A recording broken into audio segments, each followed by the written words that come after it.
नमस्कार, मैं रविश कुमार। मैं मौजूद हूँ न्यूयॉर्क के टाइम्स स्क्वायर में। आप देख सकते हैं कि दिन के वक्त भी यहाँ किस तरह से जगमग है। ये जगमग क्यों है? चारों तरफ से इन्होंने एक ही जगह में सारी बिल्डिंग बना दी है और उससे जो अंधेरा हुआ है उस अंधेरे को दूर करने के लिए एलईडी स्क्रीन लगाकर चकाचौंध पैदा कर रहे हैं और कुछ है नहीं। तो तकनीकी कई बार अपने फालतूपने की वजह से अपना रास्ता ढूंढ लेती है और वो एक ज़रूरी हिस्सा बन जाती है। और टाइम्स स्क्वायर में अगर आप आएँ तो बहुत कुछ ख़ास नहीं है। बहुत सारी दुकानों दफ्तरों का एक जमावड़ा है यहाँ पर, लेकिन हर इमारत के बाहर ये जो चकाचक चमकने वाली जो एलईडी स्क्रीन लगा दी गई है उससे ये जगह ख़ास नज़र आने लग जाती है। ऐसा लगता है कि हमारा शहर इस तरह से नहीं चमक रहा है तो गरीब है, हमारे घर में इस तरह के एलईडी स्क्रीन नहीं है तो हम गरीब हैं। लेकिन खैर ये जगह इसी तरह से स्वीकार की जाती है और यहीं पे बहुत सारे लोग पैसे देकर इस तरह के एलईडी स्क्रीन पर अपना विज्ञापन डालते हैं और हम जैसे लोगों को बताया जाता है कि न्यूयॉर्क में बड़ा नाम हो गया है क्योंकि यहाँ पर आपकी तस्वीर यहाँ पर डाल दी गई। वो पैसा देने से मैं भी अपनी तस्वीर डाल सकता हूँ और आप भी बहुत पैसा लेकर आएँ तो अपना टाइम्स स्क्वायर पर अपना विज्ञापन दे सकते हैं कि आपके पास कोई काम नहीं है, आप यहाँ पर पैसा दे के न्यूयॉर्क के टाइम्स स्क्वायर में आप अपना विज्ञापन दे रहे हैं। तो खैर हम यहाँ पर क्यों हैं? हॉलीवुड में हड़ताल हो गई, इसलिए 1 महीने से ज़्यादा समय से हॉलीवुड में हड़ताल है। अब आप समझिए कि यहाँ पर आर्टिफिशियल टेक्नोलॉजी के आने के बाद जिस तरह से तबाही आने वाली है, हम भारत में कितने बेखबर हैं। हिंदू मुस्लिम एंटी मुस्लिम बहसों में लगे हुए हैं और यहाँ एआई आर्टिफिशियल इंटेलिजेंस के कारण लोगों की नौकरियां जाने वाली हैं, उनके पगार कम होने वाले हैं, उनके काम के घंटे कम होने वाले हैं। जिन कार्यों को सीखने के लिए उन्होंने पूरा जीवन लगाया और अपनी महारत हासिल की, अब उन सब की नौकरी और कमाई ख़तरे में पड़ गई है। ये जो लाइन आप देख रहे हैं, ये लाइन हॉलीवुड में फ़िल्म के निर्माण से संबंधित बहुत सारे विभाग होते हैं। मेकअप से लेकर टेक्नीशियन से लेकर प्रोडक्शन असिस्टेंट से लेकर 1000 प्रकार के विभाग होते हैं और एडिटिंग में भी, कलरिंग में भी और इस तरह के विभागों से जुड़े हुए ये वो लोग हैं जिनकी अपनी एक पेशेवर पहचान है जो कई वर्षों में बनाई गई है। मगर अब आर्टिफिशियल टेक्नोलॉजी ये करने वाला है कि इनकी ज़रूरत को ख़त्म कर रहा है। ये सारा कुछ जो हाथ से, जो इंसानी दिमाग से और उंगलियों के हुनर से हुआ करता था, अब उंगलियों की ज़रूरत नहीं रही। अब आर्टिफिशियल टेक्नोलॉजी से इन सब का काम पूरा हो जाने वाला है। तो ये वो वर्ग है जो अभी से अपने अस्तित्व को लेकर चिंतित हो गया है। सिर्फ कल्पना के कारण चिंतित नहीं हुआ है, क्योंकि हॉलीवुड में एआई का इस्तेमाल होने लगा है, जिसकी वजह से इनकी कमाई कम होने लगी है और इनकी ज़रूरत कम होने लगी है। तो क्या हम इस बात को लेकर चिंतित हैं कि आर्टिफिशियल इंटेलिजेंस जब हिंदुस्तान में अपनी धमक देगा तो हमारी अपनी ज़िंदगी पर क्या असर पड़ने वाला है? तो जितना मैं पढ़ सका हूँ वहाँ पर मोटा मोटी बात आपको ये समझा सकता हूँ कि इनमें से बहुत सारे स्क्रिप्ट राइटर हैं। अब स्क्रिप्ट राइटर स्क्रिप्ट लिखता है, अब एक सिचुएशन उसको दी जाती है कि इस हालात को आप डायलॉग के साथ आप इसकी कल्पना गढ़ दें। वो घंटों लगाता है, मेहनत करता है, बहुत सारी किताबों को पढ़ता है और एक सीन की कल्पना गढ़ता है।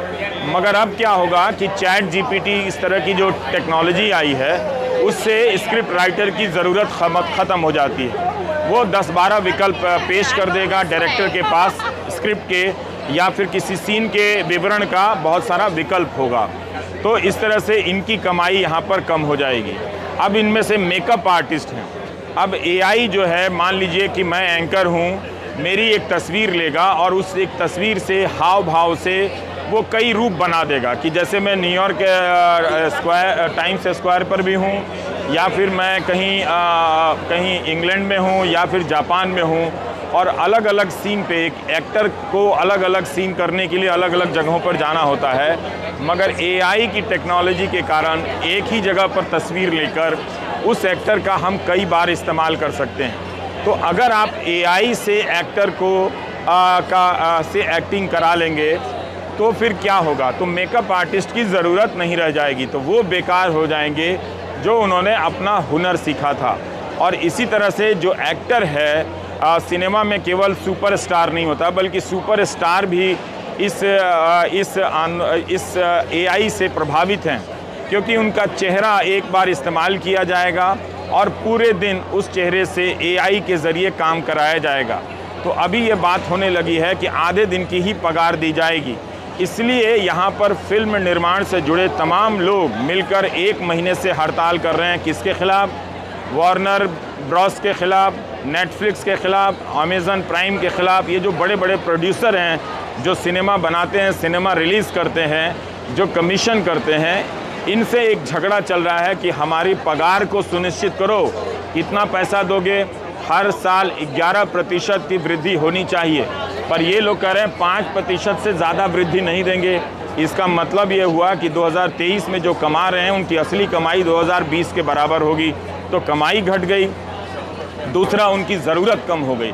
इसलिए ये हड़ताल जो है हॉलीवुड में चल रही है। जो और ये देख लीजिए, स्टूडियो और एक्टर के बीच की ये लड़ाई है। आप हिंदी सिनेमा के दौर को याद कीजिए कि पहले मुंबई में किस तरह से महबूब स्टूडियो हुआ करते था और इस तरह के कई स्टूडियो हुआ करते थे। वो तय करता था कि किसे काम मिलेगा, किसे काम नहीं मिलेगा, और पूरे फिल्म इंडस्ट्री का निर्माण स्टूडियो के हाथ में था। बाद में आज़ाद होता है और अब फिर इस तरह के स्टूडियो की जकड़न में वो फिल्म निर्माण आ जाता है कि अगर आप इस स्टूडियो से नहीं जुड़े हैं तो आपको काम मिलना मुश्किल हो जाएगा।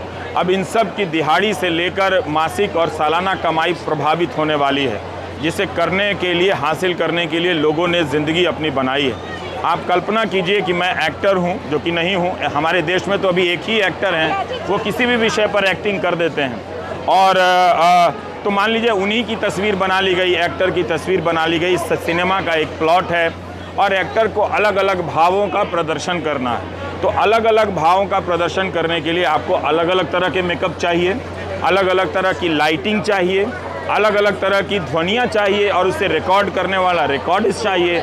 ये सब ज़रूरतें अब AI से ख़त्म हो जाएंगी और इनका कम हो जाएगा। तो ये लोग चाहते हैं कि नई व्यवस्था में हमारी शर्तें क्या हो, इस पर बात कीजिए।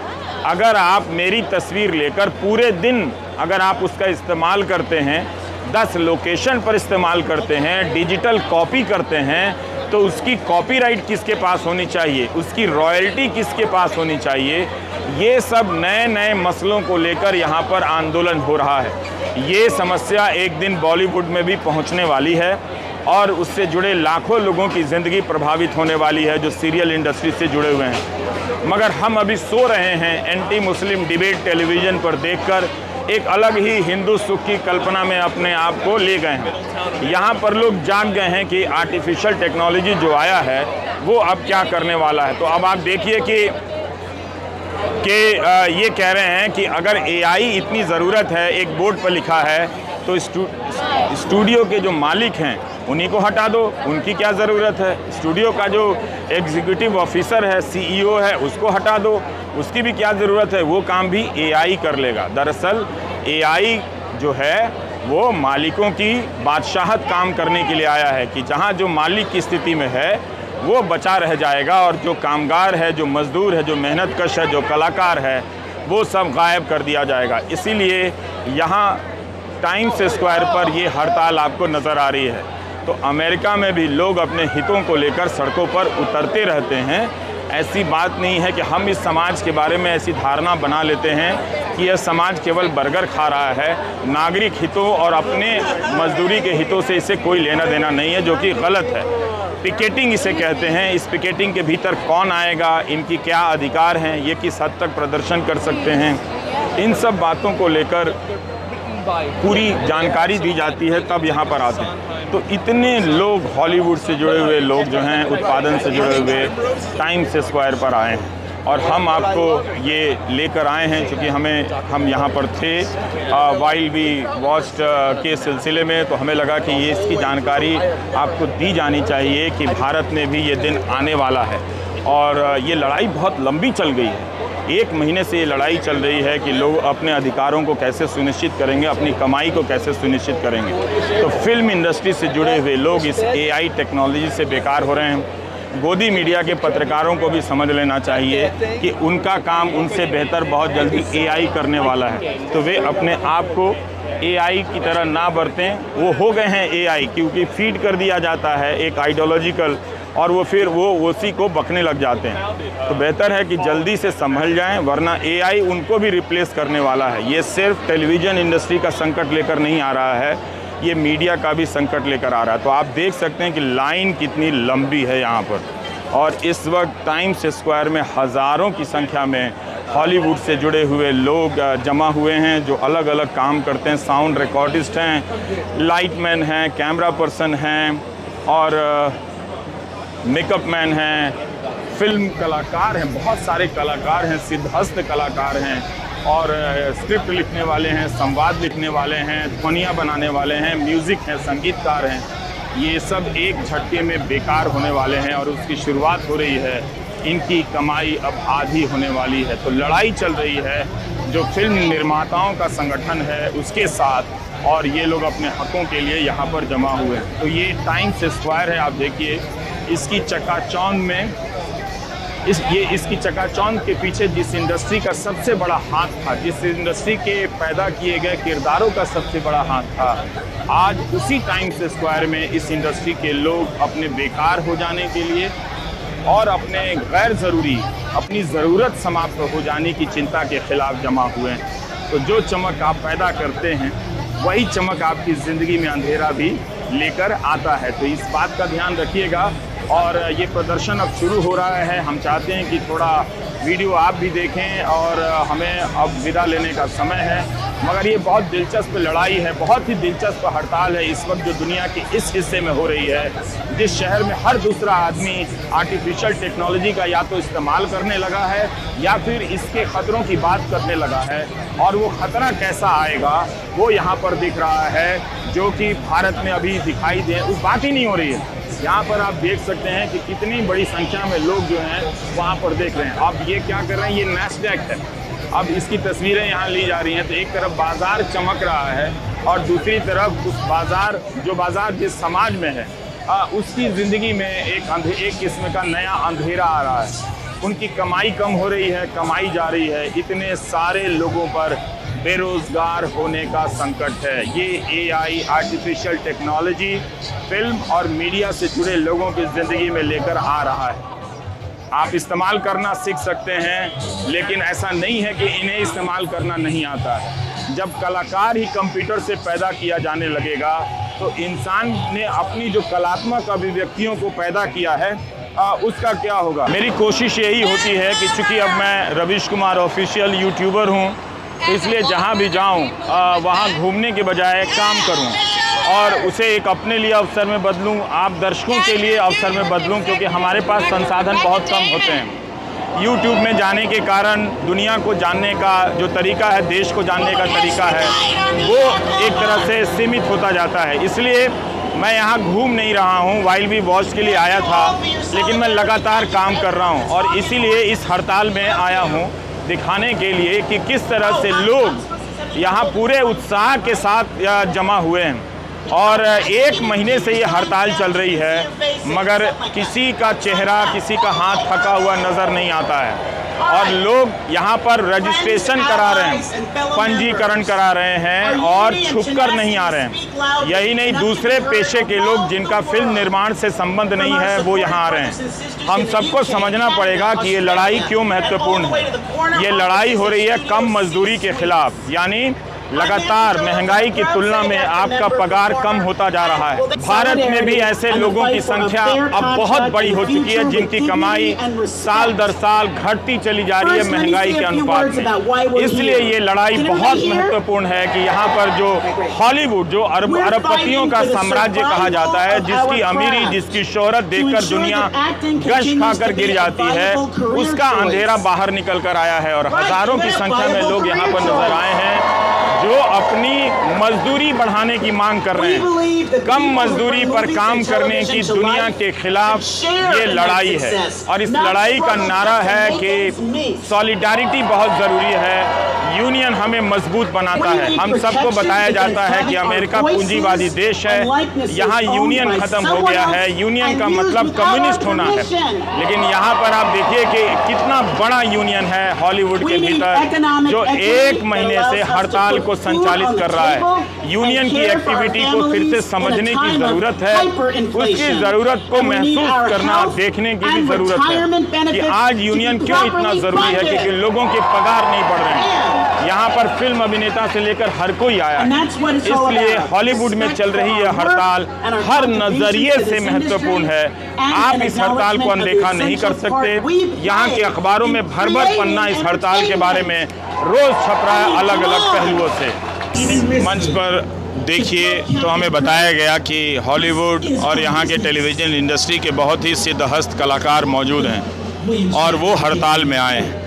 भारत के जो कलाकार होते हैं, फिल्म स्टार होते हैं, वो नफ़रती मामलों में तो आगे सक्रिय नज़र आते हैं, लेकिन बात जहाँ हक़ की होती है, मोहब्बत की होती है, वो पीछे चले जाते हैं, चुप रह जाते हैं। पर इस मंच पर मैं नाम से इन्हें नहीं जानता, मगर मुझे बताया गया है कि बहुत बड़ी संख्या में बड़े बड़े स्टार, ये ब्रायन साहब हैं जो ताली बजा रहे हैं, और भी कई लोग हैं, हीरोइन हैं, हीरो हैं, जो यहाँ पर आकर अपना समर्थन जता रही हैं और आर्टिफिशियल इंटेलिजेंस और कम मजदूरी के ख़िलाफ़ या फिर नौकरी जाने वाली है उसकी चिंता को लेकर ये कलाकार खड़े हैं।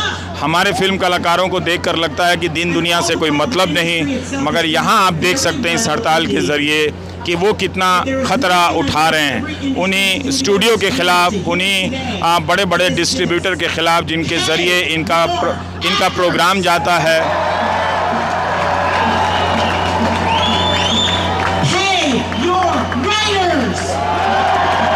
अपने लेखकों को पैसा दो, अपने एक्टर को पैसा दो, इस तरह के नारे यहाँ लगाए जा रहे हैं। पे योर राइटर, पे your actors. Now, please, in the way that only New Yorkers can, put your hands together and welcome SAG-AFTRA New York President Ezra Knight.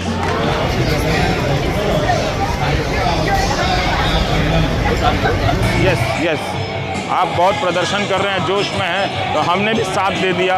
लड़ने वालों का साथ देना चाहिए कि जो अपने हकों के लिए लड़ते हैं उनका साथ देना चाहिए। तो इसी तरह से मैं आपसे विदा लेना चाहता हूँ। नमस्कार, मैं रवीश कुमार, टाइम्स स्क्वायर से।